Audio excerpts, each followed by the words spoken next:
नमस्कार, मैं हूँ आनंद और आप देख रहे हैं जॉइन फॉर एजुकेशन। आज हम लोग त्रिभुज नामक चैप्टर के प्रश्नों को हल करने जा रहे हैं। यह हिंदी माध्यम के विद्यार्थियों के लिए उपयोगी होगा। प्रश्नावली 6.1 के प्रश्नों को देख लेते हैं। इस प्रश्न में बोला जा रहा है कि सभी वृत्त, ये रिक्त स्थान है और यहाँ दो ऑप्शन दिया हुआ है, सर्वांशम और समरूप। तो सभी वृत्त जो है समरूप होते हैं, इसलिए रिक्त स्थान में यहाँ समरूप लिखा जाएगा। इसके दूसरे प्रश्न को देखा जाए तो सभी वर्ग रिक्त स्थान है और फिर बोल रहा है कि समरूप या सर्वांशम दोनों में से कोई एक, तो यहाँ पर भी समरूप ही होगा।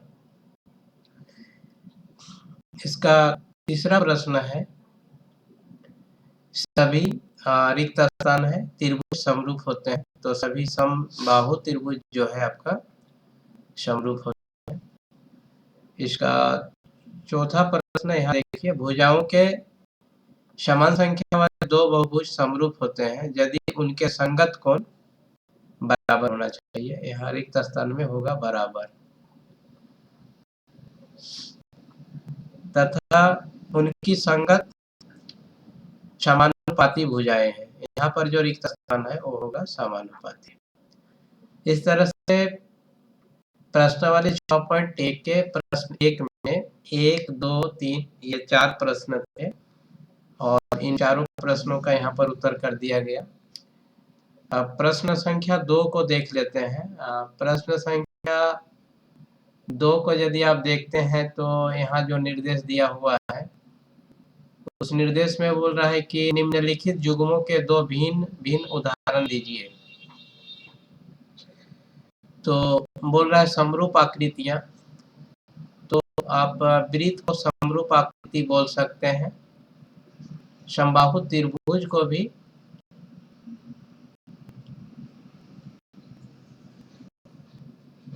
समरूप आकृति बोल सकते हैं। ऐसी आकृतियां जो समरूप नहीं है तो हम लोग त्रिभुज एवं चतुर्भुज जो है समरूप नहीं होगा। त्रिभुज एवं चतुर्भुज जो है आपका समरूप नहीं होगा, क्योंकि यहाँ भुजाओं की संख्या समान नहीं है। अगर आप तीसरे प्रश्न को देखते हैं तो तीसरा प्रश्न बोलता है कि बताइए निम्नलिखित चतुर्भुज समरूप है या नहीं।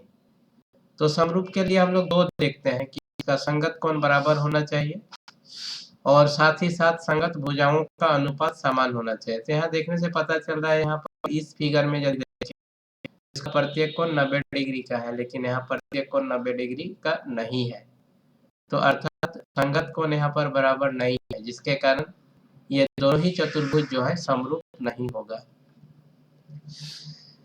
आइए अगला प्रश्न को देख लेते हैं। अगला प्रश्न आपका प्रश्नावली 6.2 से है।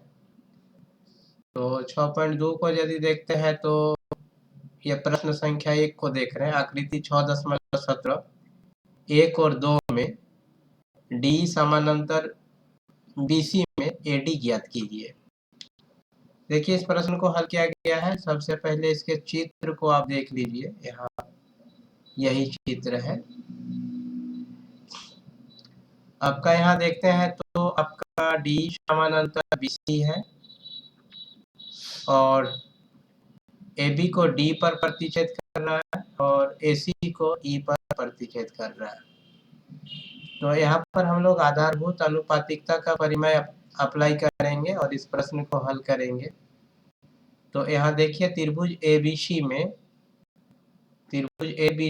D समानांतर BC दिया हुआ है इस प्रश्न में, और इससे रिलेटेड यही आपका जो है चित्र को ड्रॉ किया गया है। इस चित्र को ड्रॉ किया गया है।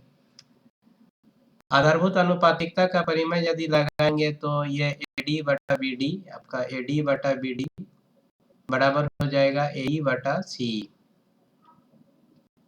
अब यहाँ पर देखते हैं चित्र में तो AD का मान 1/1.5 लिखा हुआ है, तो यहाँ 1.5 लिख दिए। आपका BD का मान 3 लिखा हुआ है, यहाँ 3 लिखे। AE का मान 1 है तो यहाँ 1 लिख दिया गया और यदि इसको क्रॉस मल्टीप्लीकेशन कर देते हैं तो 1.5 गुने सी बराबर हो जाएगा 1 गुने 3 बराबर 3, और ये आपका सी बराबर हो जाएगा 3/1.5।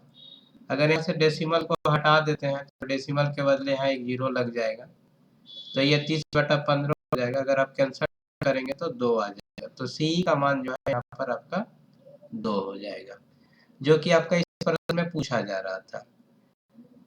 अब इसी प्रश्न के दूसरे पार्ट को देखते हैं।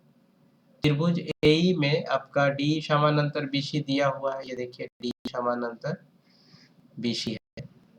यहाँ पर भी आधारभूत अनुपातिकता का परिमेय लगा देते हैं, बीपीटी, मतलब ये आपका छोटा रूप है बेसिक प्रोपोर्शनैलिटी थ्योरम का। तो यहाँ पर आपका हो जाएगा एडी बटा बीडी बराबर इधर हो जाएगा ए बटा सी, आधारभूत अनुपातिकता के परिमेय। और अगर आप चित्र को देख करके यदि यहाँ पर वैल्यू पुट कर देते हैं तो ये हो जाएगा 1.5 बटा यहाँ 3 हो जाएगा आपका, और फिर 1/c, तो यहाँ आपका 1.5 इंटू सी बराबर आपका 3 हो जाएगा, और पूरा कैलकुलेट यदि कर देते हैं तो आपका सी बराबर 2 हो जाएगा। तो इस तरह से इस प्रश्न को हल कर दिया जा सकता है, लेकिन यदि आप यहाँ पर जो चित्र दिया हुआ है अगर उसके आधार पर यदि कर लेते हैं तो यहाँ देखिए एडी का वैल्यू आपका नहीं दिया हुआ है, एडी डॉट गिवन, एई और आपका सी का वैल्यू दिया हुआ है। तो यहाँ पर आधारभूत अनुपातिकता के परिमेय में आपका एडी बटा बीडी बराबर हो जाएगा एई बटा आपका यहाँ पर हो जाएगा सी।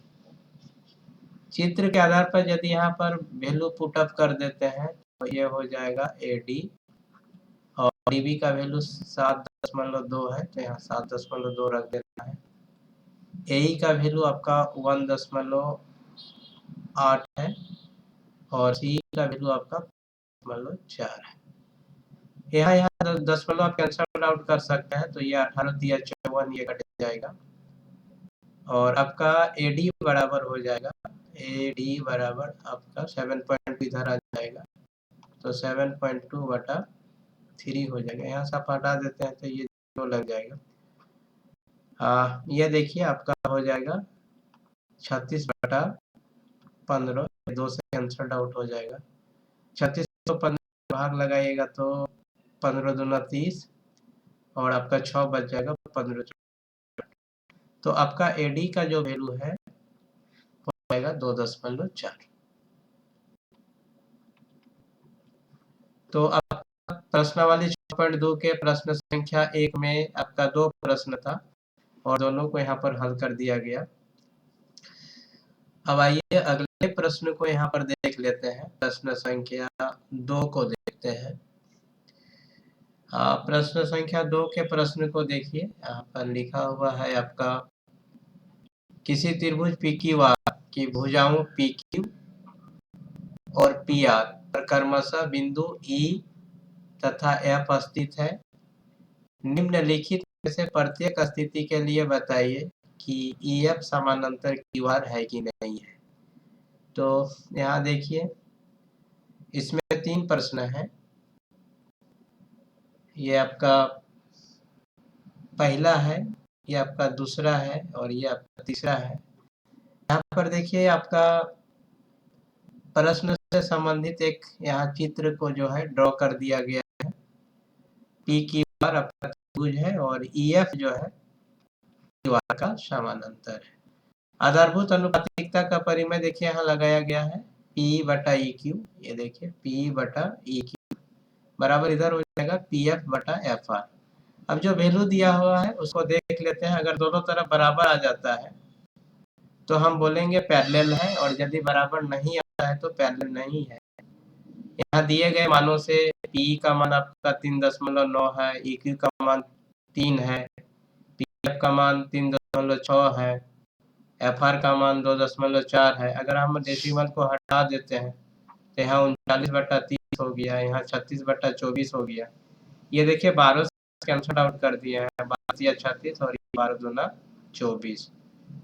ये 3 से कैंसल्ड हो गया, कैंसल्ड आउट, तो 13 तिया 39 और 3 दही 30। अगर ये दोनों के वैल्यू को अगर मिलाते हैं तो ये दोनों देखिए बराबर नहीं है। 10 नॉट इक्वल टू 3/2। तो इस परिस्थिति में आपका जो है EF जो है आपका समानांतर नहीं है दीवार का, यही पूछा था। तो पहला वाला कंडीशन में तो समानांतर नहीं है। अब दूसरा वाला में देख लेते हैं। ये आपका दूसरा वाला है, यहाँ पर भी आधारभूत अनुपातिकता का परिचय लगा दिया गया है और जो वैल्यू है वो पुटअप कर दिए हैं। तो यहाँ पर देखिए 8/9 और इधर भी आपका आ गया 8/9, मतलब P/EQ बराबर आया आपका 8/9 और इधर PF/FR भी बराबर आ गया आपका 8/9। अर्थात अब यहाँ क्या हो जाएगा, आपका EF समानांतर हो जाएगा QR का।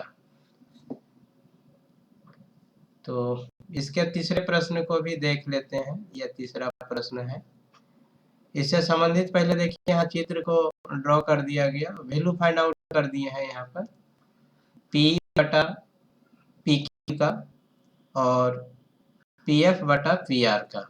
यह जो वैल्यू दिया था पुटअप किए, तो आपका P/PQ का वैल्यू ये है और PF/PR का वैल्यू ये है। अगर आप देखते हैं तो यहाँ पर फाइनल स्टेप में दोनों बराबर है, मतलब PE/PQ बराबर हो गया आपका PF/PR। तो इस परिस्थिति में EF आपका समानांतर हो जाएगा QR का आधारभूत अनुपातिकता परिमेय के विलोम से। तो इस तरह से हम लोग आज इस प्रश्नों को हल किए और ये आपका ऑनलाइन लाइव क्लास था और ऑनलाइन लाइव क्लास में ये सब विद्यार्थी जुड़े हुए थे।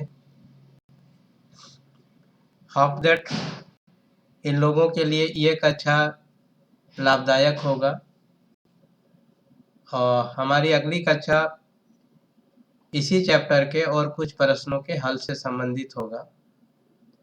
तो एक बार फिर से आप सभी को धन्यवाद, आप हमारी कक्षा में जुड़े उसके लिए। साथ ही साथ ये कक्षा विद्यार्थियों के साथ साथ प्रतियोगिता परीक्षाओं की तैयारी करने वाले अभ्यर्थियों के लिए तथा गणित में रुचि रखने वाले श्रोताओं के लिए भी उपयोगी होगा। एक बार पुनः आप सभी को धन्यवाद।